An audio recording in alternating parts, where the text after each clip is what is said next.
Welcome. Today we're diving into the extraordinary and tumultuous life of Jane Birkin, a renowned actress, singer, and timeless fashion icon. While many know her as the inspiration behind the legendary Hermes Birkin bag, her story is so much more.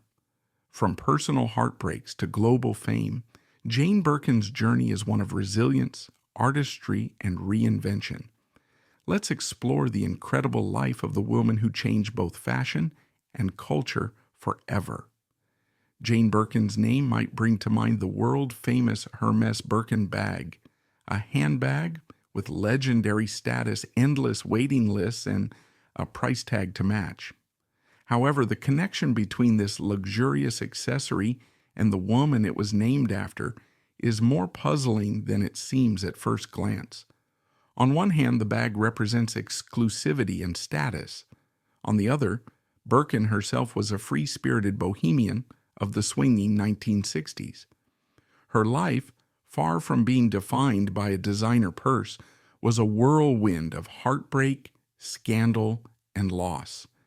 She lived with a boldness and unconventionality that mirrored her distinctive style. Birkin's story began in a post-World War II Britain that was anything but glamorous. Born on December 14, 1946, in a well-to-do area of London, her arrival brought a spark of joy to her parents' lives. Her childhood was spent in two contrasting environments: the cultured streets of Chelsea and the idyllic, serene landscapes of the Isle of Wight. Yet despite these picturesque settings, Birkin often struggled to find her place. As a shy, gap-toothed tomboy, she felt out of step with her peers at an elite boarding school. Her classmates' cruel nickname for her, half boy, half girl, only added to her feelings of alienation. These early experiences were deeply painful for young Jane.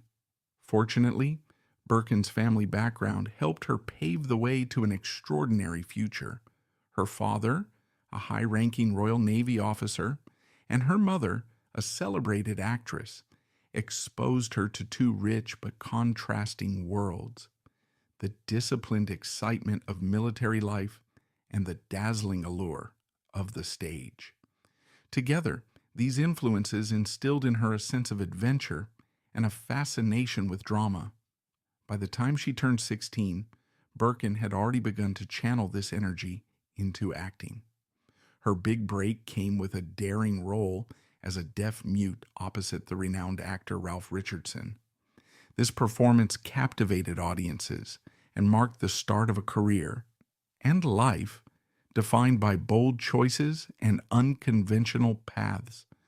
Working with Ralph Richardson, one of the most respected actors of his time, marked the beginning of Jane Birkin's series of daring decisions, each one more unconventional than the last.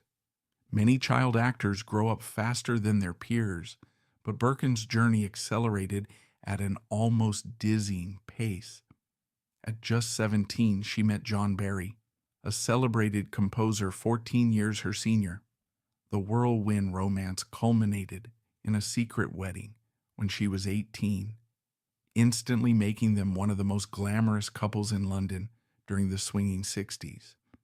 While the marriage brought Birkin into the spotlight, it also exposed deeper insecurities that had lingered since her youth. The cruelty she endured as a child had left emotional scars, and her desire to be perfect for Barry was all-consuming. This need for approval led her to unsettling lengths. By the time she was 16, she had developed a dependency on sleeping pills, a coping mechanism that reflected her struggle to manage anxiety and self-doubt. She became so self-conscious about her appearance, particularly her tiny piggy eyes, as she called them, that she kept makeup under her pillow to ensure her husband would never see her without it. Despite these personal battles, Birkin's appearance and demeanor perfectly captured the iconic London look of the 1960s, an image of innocent yet striking beauty. Her youthful charm and wide-eyed appeal secured her a small but memorable role in Michelangelo Antonioni's highly anticipated film, Blow Up. Beyond Blow Up, Jane Birkin's cinematic contributions extended beyond French borders, making her a recognized name in international cinema. In 1978, she played a memorable role in Death on the Nile, an Agatha Christie adaptation directed by John Guillermin, where she shared the screen with legendary actors like Peter Ustinov and Bette Davis. This performance showcased her versatility as an actress, capable of holding her own in high-profile ensemble casts. Her appearances in British productions, as well as her early roles in European art house films, positioned her as a unique cultural bridge, seamlessly blending her English roots with the French cinematic world. While the opportunity was exciting, it came with controversy. The role required nudity, which alarmed her husband. Barry expressed skepticism, claiming she wouldn't have the courage to follow through with it. Whether his remark was meant to discourage or motivate her is unclear, but Birkin took it as a challenge. Determined to prove him wrong, she accepted the role and bared it all for the camera. As Blow Up premiered and became a sensation, the acclaim for Birkin's role should have been a cause for celebration. Instead, her personal life began to crumble. By the time the film hit theaters, Birkin was pregnant with the couple's daughter, and the tension between her rising fame and her domestic life had reached a breaking point. Her newfound success contrasted sharply with the demands of being a young wife and soon-to-be mother. It was clear that her professional triumphs and personal struggles were on an inevitable collision course, setting the stage for the dramatic twist that would define her life. Jane Birkin's rising fame stood in stark contrast to her increasingly fraught personal life. Always eager to conform to her husband's expectations, she tried to embrace the traditional role of a housewife, but cracks soon began to show.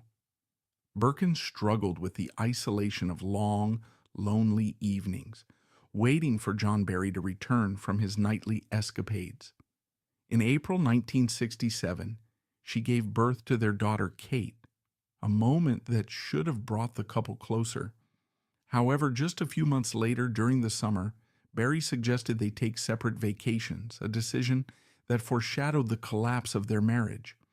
Upon her return, Birkin was met with a devastating revelation. Her husband not only declared the relationship over, but admitted to having an affair with one of her friends. Left reeling, Birkin found herself a single mother at just 21 years old, thrust into a level of responsibility and heartache that would shape her resilience. Faced with the prospect of starting anew, Birkin chose to leave London behind and move to France, a country synonymous with romance and reinvention. In a bold and swift move, she told her newly hired nanny to pack up Kate's belongings, signaling the beginning of a fresh chapter. Her relocation proved transformative, not just personally but professionally.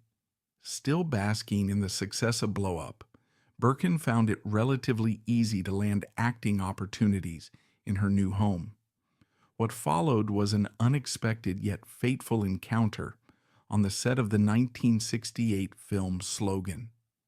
Here, she met Serge Gainsbourg, a 36-year-old eccentric musician and actor. Their first meeting was far from romantic.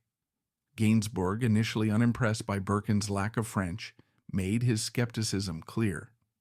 Birkin, undeterred, was determined to prove herself worthy of the role and his attention. Over time, tensions between the two gave way to a fiery and undeniable chemistry. Their halting off-camera conversations hinted at a deeper connection brewing beneath the surface. Birkin soon found herself trembling with pent-up emotion whenever Gainsbourg was near, an intensity she could no longer ignore. After a wild night out in Paris, the pair decided to extend their evening together at a hotel.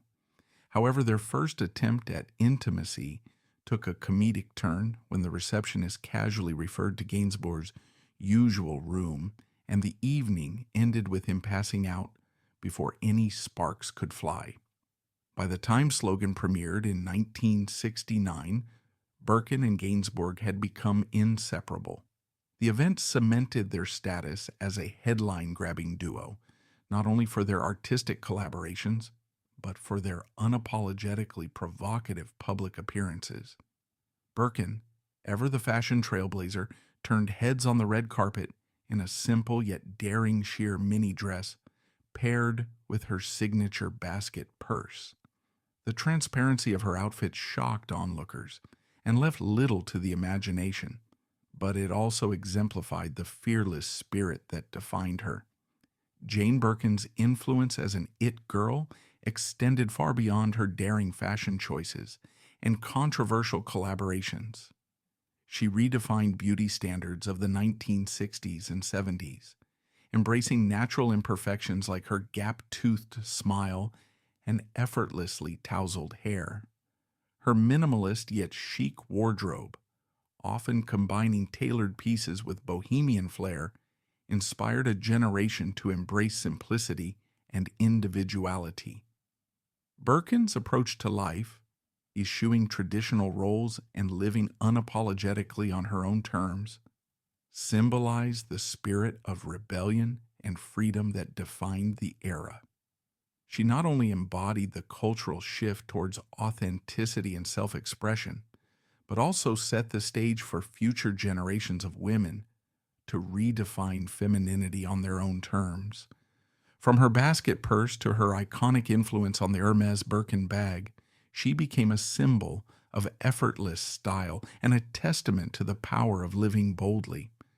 Jane Birkin was no stranger to controversy, especially when it came to defying societal norms. Her appearance at the 1969 premiere of Slogan, wearing a daring sheer mini dress, became one of the most iconic red carpet moments of the decade. The outfit, which left little to the imagination, stunned onlookers and cemented her reputation as a fashion rule breaker. This bold move was a statement of her refusal to conform to conventional expectations of modesty, making her a trailblazer for future generations of fearless fashion icons. Similarly, her collaboration with Serge Gainsbourg on the provocative track Je t'aime moi non plus sent shockwaves across the globe. The song, banned in multiple countries and condemned by the Vatican, perfectly captured the spirit of rebellion and liberation that defined the free love era. While critics accused Birkin and Gainsbourg of pushing boundaries too far, their unapologetic attitude only solidified their status as cultural provocateurs. Gainsbourg, whose ex-lover was none other than Brigitte Bardot, seemed equally captivated by Birkin's audacity and charm. Their relationship quickly became a whirlwind of scandal and passion. Gainsbourg, a prolific songwriter, wasted no time incorporating Birkin into his creative projects.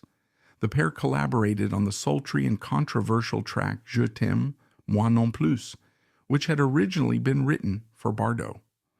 Despite the song's provocative content and suggestive delivery, complete with escalating heavy breathing, Birkin agreed to record it. The result was so convincing that many believed the couple had actually engaged in intimate acts during the recording session. The track, released at the height of the free love era, caused an international uproar. While it was banned by the BBC and other major networks, and even condemned by the Vatican, it became an instant classic in Europe, further solidifying their status as cultural icons. In the U.S., however, it peaked at an ironic number, 69 on the charts. The couple's passionate relationship was marked by an aversion to traditional conventions. Birkin, scarred by her first marriage, resisted the idea of tying the knot again, believing it would stifle their creative and free-spirited dynamic. Gainsbourg shared her sentiments, and the pair opted to live unapologetically outside the bounds of societal expectations. Despite their bohemian approach to love, they welcomed their daughter Charlotte, into the world in 1971. Birkin managed to juggle motherhood, a flourishing acting career, and her role as Gainsbourg's muse without sacrificing the rebellious flair that had come to define her. Even as the 1960s gave way to a new era, their glamorous, tumultuous lifestyle continued unabated, keeping them firmly in the spotlight. Jane Birkin's approach to balancing her personal and professional life was as unconventional as her entire existence. She once made a startling confession about her relationship with Serge Gainsbourg that revealed her deep sensitivity and pragmatic understanding of their dynamic. Referring to the birth of their daughter Charlotte, she admitted, "If he had seen me giving birth to Charlotte, it's possible he never would have slept with me again, and I wasn't taking that chance." This candid remark encapsulates both her unflinching honesty and her willingness to protect the romantic and physical connection they shared. After a brief hiatus from acting, Birkin returned to the screen in 1973 with a provocative role in Don Juan, or If Don Juan Were a Woman, where she played Brigitte Bardot's lover. When offered the part, Birkin accepted without hesitation simply because it gave her the opportunity to work alongside Bardot, whom she described as the most utterly perfect woman. She even admitted to scrutinizing Bardot for flaws and finding none, marveling at her co-star's beauty and charisma. This role not only reignited her acting career, but also reinforced her image as someone unafraid to explore boundary-pushing projects. Birkin's private life with Gainsbourg, however, was anything but polished or hidden from public view. Unlike many celebrity couples who strive to keep their conflicts behind closed doors, Birkin and Gainsbourg often let their raw emotions spill into public settings, sometimes with dramatic results. One such infamous incident unfolded during a particularly drunken evening at a nightclub. Gainsbourg, in a fit of irritation, dumped the contents of Birkin's iconic wicker basket purse onto the floor, scattering its contents everywhere. What followed was a fiery reaction from Birkin that no one present would forget. Fueled by a mixture of embarrassment and fury, she somehow managed to procure a custard pie, where she found it remains a mystery, and threw it directly in Gainsbourg's face. The scene was quintessential Birkin, bold, unrestrained, and entirely unapologetic. While their relationship was often tumultuous, moments like these captured the passionate and unpredictable nature of their connection, cementing their reputation as one of the most compelling couples of their time. After storming out of the nightclub in a dramatic fury, Serge Gainsbourg left behind a stunned crowd and an enraged Jane Birkin. Refusing to let the confrontation end there, Birkin chased after him through the streets of Paris. As she caught up, she deliberately walked past him, ensuring he could see her, and then did something utterly shocking. She jumped into the Seine. The incident was so chaotic that the fire department had to be called to rescue her. Gainsbourg, both relieved and shaken, immediately forgave her, and the pair walked home together, arm in arm, as though nothing had happened. This volatile yet passionate dynamic exemplified their intense relationship, which was as captivating as it was unpredictable. Gainsbourg, France's beloved entertainer, embodied a mix of brilliance and chaos. He was charmingly unconventional, chain-smoking, and often unkempt, a demeanor that both intrigued and exasperated those closest to him. His temper, however, grew harder to tolerate over time. During one recording session, his frustration boiled over when Birkin struggled to hit the right notes, prompting him to lash out by striking her with a ruler. For Birkin, even her remarkable patience had limits, and she eventually decided to end the relationship. Her decision not only shocked Gainsbourg, but enraged him when she revealed she was leaving him for someone else. As she later recounted, his response was both despairing and cruel. he cried out, "He'll turn you into a nobody." And I think he believed it, that he had made me. Despite the breakup, their bond endured in unexpected ways. When Birkin welcomed a daughter with her new partner, Jacques Doyon, Gainsbourg sent a gift for the newborn, signing it Papa Deux, second dad. While Birkin acknowledged how difficult he was to live with, she also expressed pride in their relationship, one she saw as formative and irreplaceable. Gainsbourg remained a central figure in her life, even as their romance evolved into friendship. Birkin's association with her iconic wicker basket also became a cultural emblem, though not without an amusing twist of fate. The basket, once a staple of her free-spirited aesthetic, fell out of favor after an accidental mishap during a flight. The shift from her signature wicker basket to the Hermès Birkin bag further cemented her legacy. In the early 1980s, during a chance encounter with Jean-Louis Dumas, then CEO of Hermès, Birkin lamented the lack of a practical yet stylish handbag. Inspired by her feedback, Dumas designed what would become the Birkin bag, combining sophistication with functionality. Over time, the Birkin bag evolved into a global status symbol, often associated with exclusivity and luxury, with some waiting lists spanning years. For Jane, however, it was never about status but practicality, a sentiment that only deepened its symbolic resonance in fashion history. While placing it in the overhead compartment, the contents spilled out in an embarrassing heap. As she scrambled to collect her belongings, she complained to the man next to her about the difficulty of finding a practical yet stylish bag. That man happened to be Jean-Louis Dumas, CEO of Hermès. Their impromptu brainstorming session led to the creation of the Hermès Birkin bag, a design now synonymous with luxury and exclusivity. Gainsbourg remained a complex figure in Birkin's life even after their romantic and professional collaborations ended. In 1984, Birkin allowed their then 12-year-old daughter, Charlotte, to record music with her father, a seemingly harmless endeavor that turned into a controversial storm. Gainsbourg composed and performed a song with Charlotte titled Lemon Incest, a play on words that suggested deeply inappropriate themes. The accompanying music video, showing Gainsbourg and Charlotte lying partially clothed on a bed, provoked widespread outrage. Despite the scandal, Gainsbourg escaped cancellation, a reflection of his enigmatic status in French culture. Gainsbourg's health deteriorated as his destructive habits, excessive drinking and a 5-pack-a-day smoking routine, took their toll. In 1991, he passed away from a heart attack at the age of 62, leaving France in collective mourning. Yet, what unfolded in the immediate aftermath of his death was as unconventional as his life.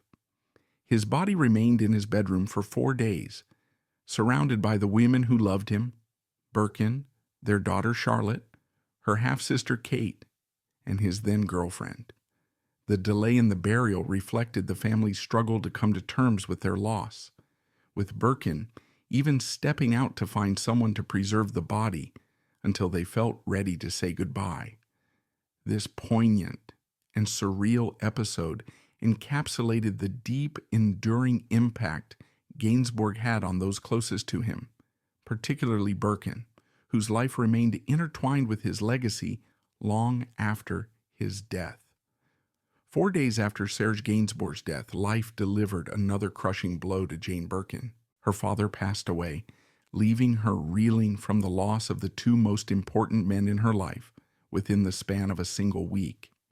Despite the profound grief that engulfed her, Birkin's role as Gainsbourg's former muse and partner only seemed to deepen the public's fascination with her, particularly in France. Gainsbourg's death marked the end of an era, yet his influence on Birkin remained palpable.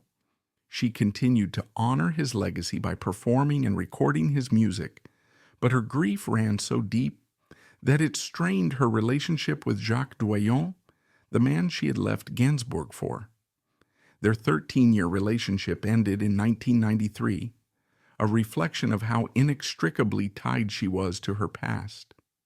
Birkin's personal life, marked by tumultuous relationships and significant loss, did little to diminish her popularity. If anything, her resilience in the face of adversity endeared her further to the French public. By the late 1990s, her contributions to music, film, and Anglo-French relations were formally recognized when she was awarded the Ordre National du Mérite in 1998.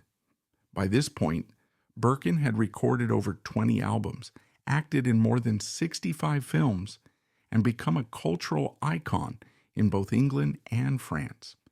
Yet behind the accolades, she faced battles that would test even her legendary strength. In 2002, Birkin received the life-altering diagnosis of leukemia. While it was a treatable form of the disease, the aggressive treatment came with significant physical and emotional costs. The steroid regimen caused her to gain weight for the first time in her life, something that was particularly difficult for someone who had long been admired for her lithe frame and ethereal beauty. Just when she thought she had overcome this challenge, she learned that the treatment had triggered another variant of leukemia. Yet Birkin displayed remarkable fortitude, enduring arduous treatments that destroyed her red blood cells 3 times a week. For a time, she managed to overcome even this. However, tragedy struck again in 2013 when her eldest daughter, Kate Berry, died under mysterious circumstances. Kate, the child from Birkin's first marriage to composer John Barry, had battled substance abuse from a young age, a struggle that many attributed to the chaotic environment of her upbringing. After years of turmoil, Kate seemed to be on the path to recovery, having established herself as a successful photographer and even founding a treatment center for addiction. But on December 11th, 2013, just days before Birkin's 67th birthday, Kate fell from the balcony of her 4th-floor apartment. She was alone with her pets, 3 dogs, 3 cats, and a parrot, and authorities found no signs of foul play.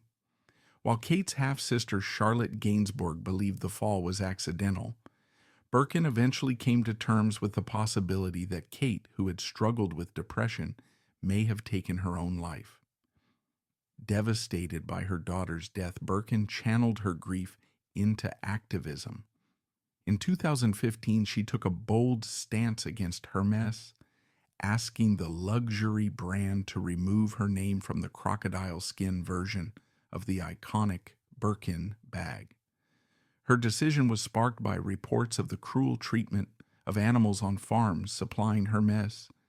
Birkin, horrified by details of animals being crammed into concrete pits and subjected to crude and painful methods of slaughter, called for the production of these bags to cease until ethical standards were improved. Hermès acted swiftly, addressing the concerns and satisfying Birkin enough for her to drop her request. This stand reflected her enduring commitment to causes she believed in, even in the midst of personal sorrow.